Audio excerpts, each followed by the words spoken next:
Hi everyone, welcome back to my another video. Today I am going to show in this video how to disable your web camera on your Windows 10 or Windows 11. So before going to start the video, if you are not subscribed my channel, please subscribe. So let's start the video. Guys, if you want to disable your web camera on your Windows 10 or Windows 11, then I will show you simple method how to do this. In this I will show you two methods. The first method is you have to just click on start menu, then click on settings, then click on privacy and security in left side. Now come to the right side. Here you will find under app permission camera. Click on that. In this you can see here camera. You have to just disable this one, then scroll down.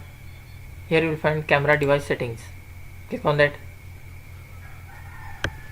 Under connected camera you will find your web camera.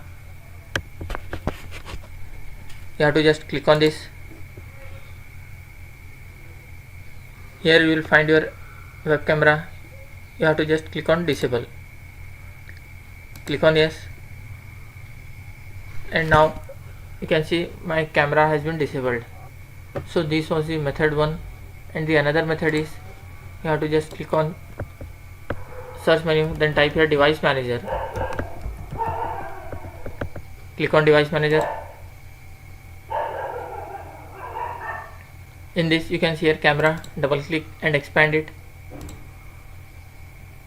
Right click on your web camera, then click on, already I had disabled, so it's showing for enable. You have to just click on disable device. That's it guys. So in this way you can disable web camera on your Windows 10 or Windows 11. Thanks for watching. Hope if you like this video, please like, share and don't forget to subscribe.